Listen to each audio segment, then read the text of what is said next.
बिस्मिल्लाहिर्रहमानिर्रहीम।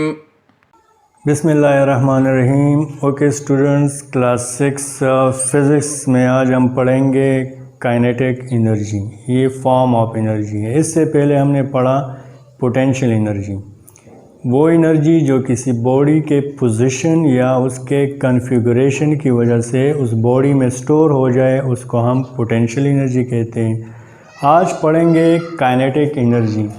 Kinetic energy है क्या? ये भी एनर्जी की एक टाइप है या एनर्जी का फॉर्म है, types of energy, that is kinetic energy. Kinetic energy है क्या? The energy of a body due to its motion. किसी बॉडी में वो एनर्जी जो इसके मोशन की वजह से उस बॉडी में हो, उसको हम कहते हैं kinetic energy. The energy of a body due to its motion is called kinetic energy. Kinetic energy को हम मोमेंट एनर्जी भी कहते हैं। This is also called moment energy, क्योंकि ये किसी बॉडी के मोमेंट की वजह से, किसी बॉडी की मोमेंट की वजह से उस बॉडी में एग्जिस्ट करती है, उसमें होती है, इसलिए इसको हम मोमेंट एनर्जी भी कहते हैं। सो काइनेटिक एनर्जी वो एनर्जी है जो किसी बॉडी के मोशन की वजह से या किसी बॉडी की मोमेंट की वजह से उस बॉडी में हो, उसको हम काइनेटिक एनर्जी कहते हैं। फॉर एग्ज़ाम्पल, आप एक फ़ुटबॉल को किक करें तो वो फुटबॉल मोशन में आएगा। अब इस मोशन के दौरान इसमें एनर्जी है, मूविंग, चूँकि ये बॉल जो है ये मूविंग बॉडी है, ये मोमेंट में है, ये मोशन में है। अब जब ये फुटबॉल किसी दूसरे बॉल को जो रेस्ट में है उसको हिट करेगा तो ये क्या करेगा? ख़ुद तो रुक जाएगा, लेकिन वो दूसरा बॉल जो है वो भी मोशन में आएगा। अब ये जो बॉल रेस्ट में था ये मोशन में क्यों आया? क्योंकि उसको एनर्जी मिली। एनर्जी कहाँ से मिली? वो मूविंग बॉल से एनर्जी मिली। यहाँ पे ये रेस्ट में था, इसको हमने किक किया, ये मोशन में आ गया। मोशन में आने की वजह से इसमें एनर्जी है। वो कौन सी एनर्जी है? Kinetic energy. यहाँ पे दूसरा बॉल रेस्ट में है। जब इस मूविंग बॉल ने इस रेस्ट वाले बॉल को हिट किया तो इस बॉल ने अपनी एनर्जी ट्रांसफ़र की इस बॉल को। कौन सी एनर्जी ट्रांसफ़र की? Kinetic energy. इस बॉल ने वो एनर्जी ट्रांसफ़र की इस बॉल को, और ये बॉल भी मोशन में आ गया। ये बॉल भी मोशन में आ गया। This arrow show that this ball is moving, this ball is in motion. तो देखिए, लेट्स से ये बॉल ए है, ये बॉल ए है और ये बॉल बी है। तो ये ए बॉल जब मोशन में आया तो इसने यहाँ बी बॉल को, जो पहले रेस्ट में था, इसको हिट किया। हिट करने के बाद इस बॉल ने अपनी एनर्जी ट्रांसफ़र की इस बॉल को, और ये बॉल भी मोशन में आया। तो ये बॉल मोशन में आने के से क्या मुराद कि इस बॉल ने इस बॉल पे वर्क किया, इस बॉल ने इस बॉल पे वर्क किया, and the ability to do work is called energy. लेकिन क्वेश्चन ये है कि इस बॉल में एनर्जी कौन सी थी? इस बॉल में एनर्जी थी काइनेटिक एनर्जी। क्यों काइनेटिक एनर्जी थी? क्योंकि ये बॉल मोमेंट कर रहा है, ये बॉल मोमेंट कर रहा है, ये मोशन कर रहा है। तो इस बॉल में मोशन की वजह से जो एनर्जी प्रोड्यूस हुई, उस एनर्जी को हम कहते हैं काइनेटिक एनर्जी। और ये एनर्जी कोई काम करेगा। क्या काम किया इसने?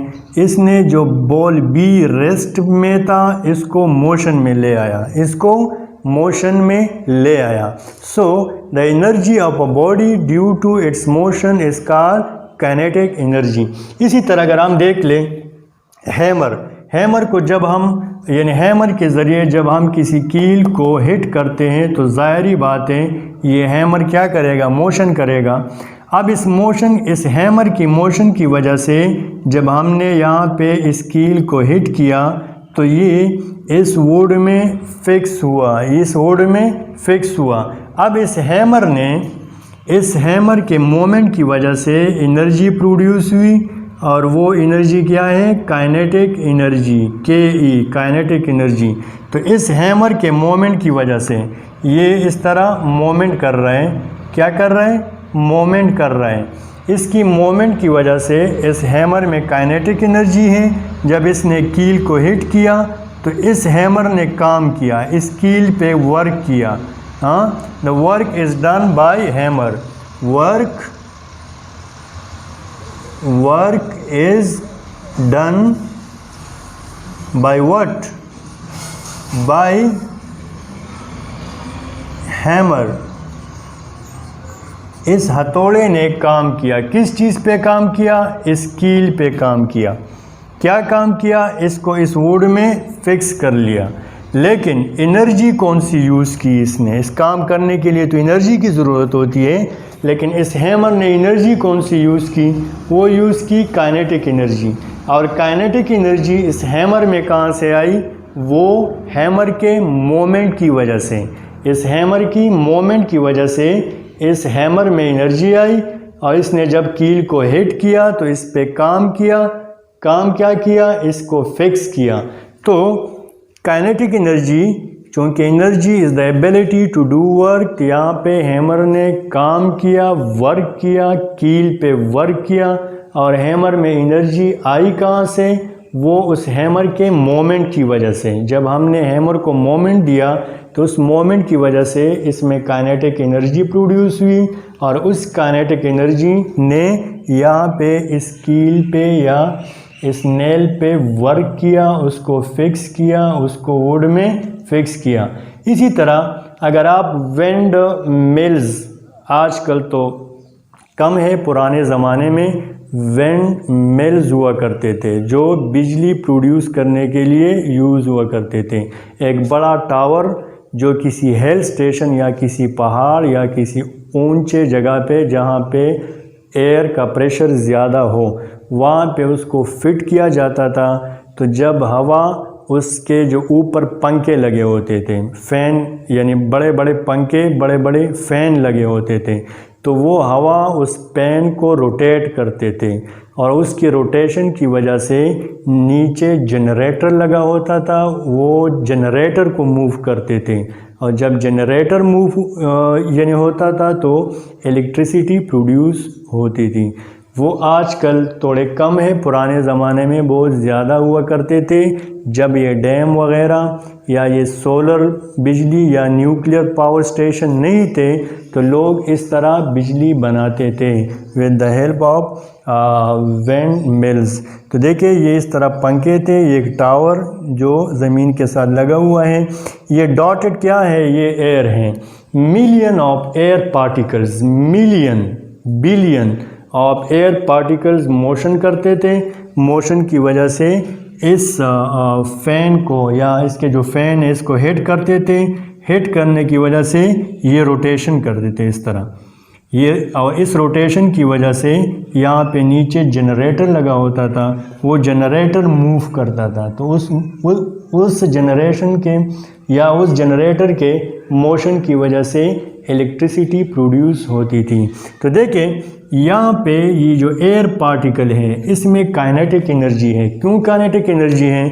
Because the particle of air is in moment, the particle of air is in moment, and due to this moment these air particle possesses kinetic energy। ये एयर पार्टिकल मोशन में है तो इसकी मोशन की वजह से इस एयर पार्टिकल में काइनेटिक एनर्जी है। और ये काइनेटिक एनर्जी काम क्या कर रहे हैं, ये इस फैन को रोटेट कर रहे हैं, काम हो रहा है, इस फैन पे काम हो रहा है। और ये फैन एज अ रिटर्न क्या कर रहे हैं, ये यहाँ पे जनरेटर लगा है उसको रोटेट कर रहे हैं। और वो जनरेटर जब रोटेट होगा तो इलेक्ट्रिसिटी प्रोड्यूस होगी। तो यहाँ पे air particle they are in moment. Air particle क्या है? Air particles are in moment. Air particles are in moment. And in moment का क्या मतलब?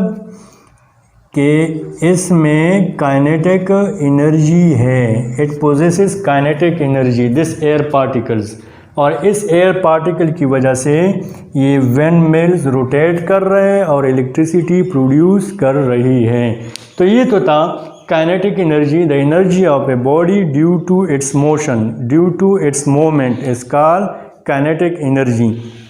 अब जिस तरह potential energy mass of the body और हाइट ऑफ द बॉडी पे डिपेंड करता है पोटेंशियल एनर्जी। अगर हाइट ज़्यादा है तो पोटेंशियल एनर्जी ज़्यादा, हाइट कम है तो पोटेंशियल एनर्जी कम, मास ज़्यादा है तो पोटेंशियल एनर्जी ज़्यादा, मास कम है तो पोटेंशियल एनर्जी कम। या काइनेटिक एनर्जी किस चीज़ पे डिपेंड करेगा? काइनेटिक एनर्जी भी मास पे डिपेंड करेगा और स्पीड पे डिपेंड करेगा। जितने ये एयर पार्टिकल्स ज़्यादा स्पीड के साथ मूव करेंगे उतनी इसमें काइनेटिक एनर्जी ज़्यादा होगी। फॉर एग्जांपल, और मास पे भी जितना उसका मास ज़्यादा हो तो वो उसमें काइनेटिक एनर्जी ज़्यादा होगी, ज़्यादा वर्क होगा। एक फास्ट मूविंग कार है जो बहुत तेज़ जा रहा है, अचानक उसका ब्रेक फेल हो गया, यानी उस कार की वेलोसिटी बहुत ज़्यादा है, और फेल होने के बाद रोड के किनारे एक ट्री, बड़ा दरख्त है, उससे टकराया। तो कार ने तो काम कर लिया, वो दरख्त गिर जाएगा, टूट जाएगा, कार भी ज़्यादा डैमेज हो जाएगा, क्योंकि कार की काइनेटिक एनर्जी ज़्यादा थी, उसकी स्पीड ज़्यादा है तो उसकी काइनेटिक एनर्जी उसमें ज़्यादा थी। इसी तरह मास पे भी डिपेंड करता है काइनेटिक एनर्जी।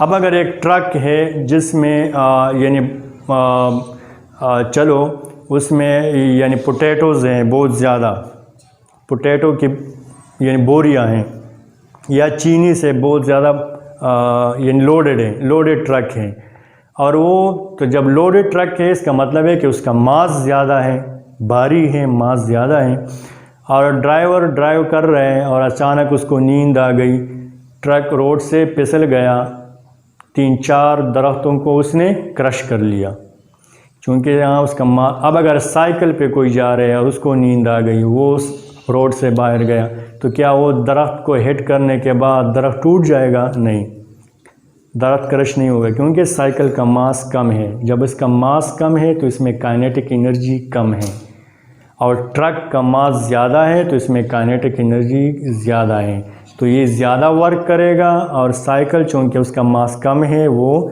कम वर्क करेगा। इसी तरह स्पीड का भी, अगर साइकिल पे कोई मूव कर रहा है और वो अचानक रोड से फिसल जाए तो दरख्त वगैरह को नुकसान नहीं पहुंचाएगा, सिर्फ अपने आप को 2-3-4 हड्डियाँ तोड़ लेगा, लेकिन कोई काम नहीं करेगा। लेकिन जब अगर कार, रेसिंग कार मूव कर रहे हैं, उसका स्पीड ज़्यादा है, उसकी वेलोसिटी ज़्यादा है, अगर वो रोड से फिसल गया तो वो 3-4 दरख्तों को अपने साथ साथ 3-4 दरख्त को भी उड़ा लेगा। तो देखिए, मास जो काइनेटिक एनर्जी है वो डिपेंड करेगा मास पे, डिपेंड्स ऑन मास और किस चीज़ पे? वेलोसिटी पे या स्पीड पे। हाँ, इन दो चीज़ों पे डिपेंड करेगा, मास पे which is denoted by m, और स्पीड या वेलोसिटी पे जो v से हम डिनोट करेगा। मास ऑफ द बॉडी ज़्यादा है तो काइनेटिक एनर्जी भी ज़्यादा, मास ऑफ द बॉडी कम तो काइनेटिक एनर्जी भी कम, वेलोसिटी ज़्यादा या स्पीड ज़्यादा तो काइनेटिक एनर्जी भी ज़्यादा, स्पीड कम तो काइनेटिक एनर्जी भी कम। तो इन दो चीज़ों पे डिपेंड करेगा। अगर हम काइनेटिक एनर्जी का फार्मूला लिख ले, आप लोगों का लेवल का है नहीं, लेकिन मैं इसको यहाँ लिख रहा हूँ। काइनेटिक एनर्जी का फार्मूला क्या है? 1/2 या हाफ mv², ये काइनेटिक एनर्जी का फार्मूला है।